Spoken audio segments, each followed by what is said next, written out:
Mon ami, aujourd'hui, j'aimerais qu'on parle rapidement du nouveau logo de Peugeot. Et je le sais, t'es en train de te dire quoi, vraiment, invité juste pour un nouveau logo? Mais mon ami, t'inquiète pas, je vais te donner de quoi manger, puisqu'on va également parler de la nouvelle Peugeot 308. En effet, Peugeot en a profité pour nous teaser 2-3 images qui nous apprennent des informations que l'on n'avait pas jusqu'ici, donc on va le faire. Mais il faut qu'on revienne quelques instants sur ce logo, parce que c'est assez intéressant de voir ce que Peugeot essaye de faire.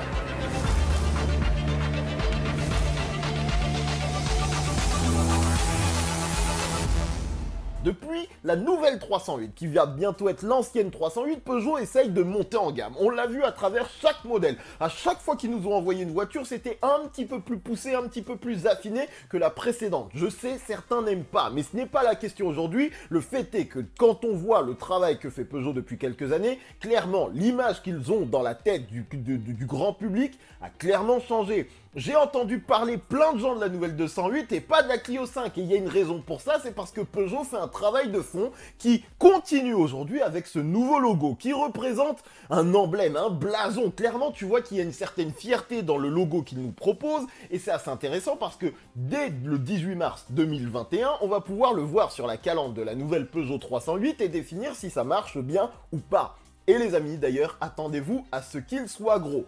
Mais juste pour replacer un petit peu les choses dans leur contexte, il faut quand même se dire que ce logo est assez intéressant parce qu'il respecte un petit peu le passé de Peugeot, notamment les logos de 1955 et 1960 si je ne dis pas de bêtises, mais il a un côté moderne qui marche quand même assez bien. Les lignes sont fines et il peut marcher en noir, il peut marcher en blanc, il peut marcher en transparence. Les équipes du design ont pensé à tout pour te faire un petit logo au top qui va envoyer du lourd. Et puisque Peugeot est malin et compte continuer à évoluer dans le temps, bien évidemment, si tu vas par exemple sur le site de Peugeot, normalement, maintenant, le logo est déjà en place. Et surtout, ils nous ont présenté une vision nouvelle, d'une certaine manière, de ce à quoi va ressembler une concession Peugeot, par exemple. Et regarde-moi ça. Il faut le dire quand même. Ça a de la gueule. Pour le coup, tu comprends qu'ils ont voulu créer une sorte d'emblème qui a une certaine prestance et qui apporte un peu plus de noblesse, si je peux me permettre, à la marque. Et j'ai l'impression, quand je vois ça, que ça marche quand même plutôt bien parce que, honnêtement, ce logo, je ne sais pas ce que tu en penses, mais moi je trouve qu'il a de la gueule. Les lignes sont très fines, le dessin du lion fait assez moderne. Et d'ailleurs, on en avait eu un petit bout d'aperçu à travers le concept car e-Legend. Maintenant, 25 février 2021, ça y est, c'est concret, c'est arrivé sur un véhicule de production. Enfin, en tout cas, c'est officiel et ça arrivera sur un véhicule de production. Et en plus de ça, on avait déjà eu un petit aperçu de ce logo à travers un spy shot de la future 308 sur son volant. Et maintenant, on a la confirmation que c'est réel. La simplicité travaillée du typogramme Peugeot, la précision et la justesse du trait expriment toute la pérennité de notre intention de création. Bon, après, ils s'emballent un petit peu, ils essayent de te vendre ça comme une révolution incroyable. J'ai l'impression de voir une présentation Apple alors qu'on parle d'un logo, mais il faut juste noter que ça risque d'avoir de la gueule sur leur véhicule et j'aimerais savoir si tu es d'accord avec moi ou pas. Le seul truc que je dois noter, c'est que dans cette grande vidéo qui fait plus de 20 minutes, il y a un petit élément qui m'énerve un petit peu et il faut qu'on en parle. We are lions. The lions of our time. Alors, il va falloir être honnête, ce n'est pas un problème qui est uniquement lié à Peugeot. Tous les constructeurs, j'ai l'impression, sont en train de le faire, c'est-à-dire, tu prends des images de mecs jeunes, dans des ambiances un petit peu modernes, urbaines, avec des couleurs un peu typées néon, tu leur fais faire des trucs de la vie quotidienne un peu chelou avec un petit swag stylé, et tu vas poser des petits titres en fond blanc ou un logo sur ces images-là, que clairement tu pourras acheter dans des banques d'images toutes faites, et tu fais genre t'es moderne, etc.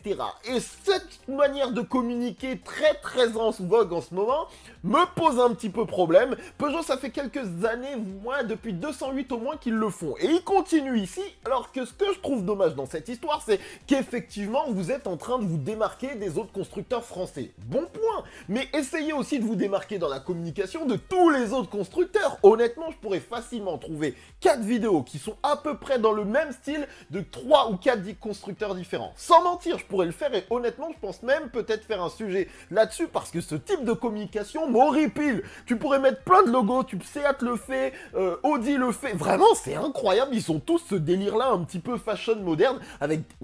Est-ce que ça représente véritablement une cliente Peugeot? Je ne sais pas.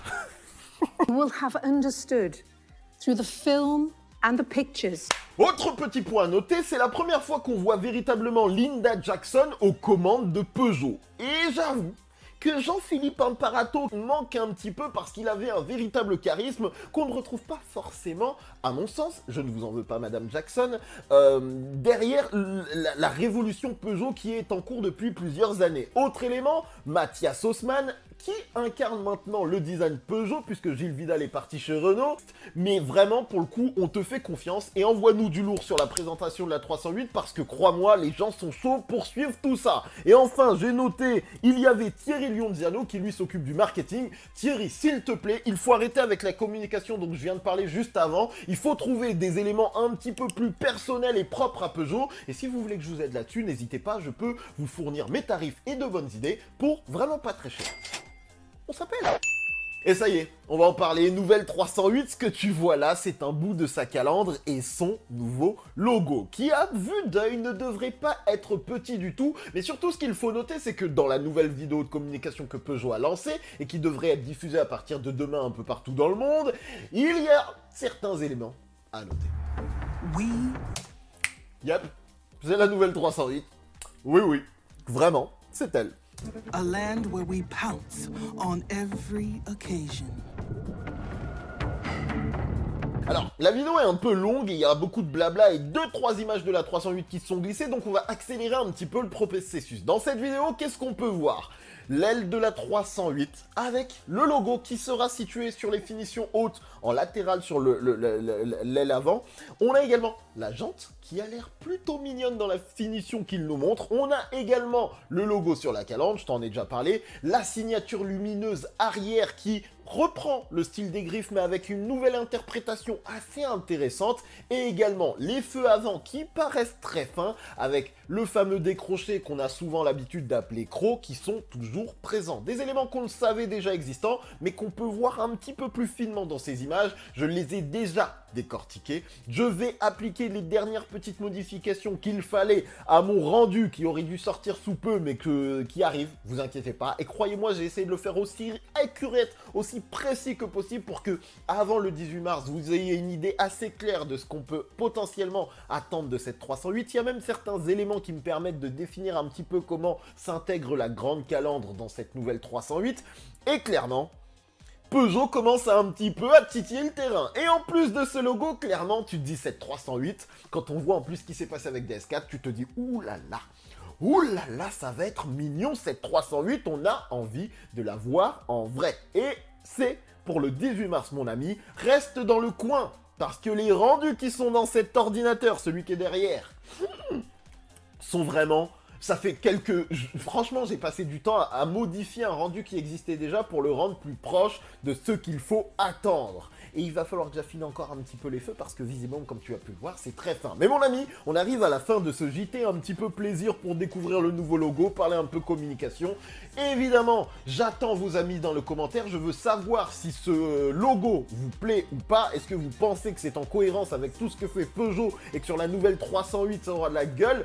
Clairement, c'est les questions qu'il faut se poser et je vous lis et vous réponds dans les commentaires. Les amis, il y a des vidéos qui arrivent et en mars, on va s'envoyer des petits kiffs et découvrir des nouveautés. Restez dans le coin, abonne-toi si ce n'est pas encore fait. Ce que je peux aussi vous conseiller de faire, c'est suivre sur Insta, ça fait toujours plaisir. Des fois, j'y mettrai des petites coulisses de vidéos. Et sur ce, on se dit à très bientôt. Des gros bisous. Sois fort quoi qu'il arrive, mon ami. The force is in you. Bye.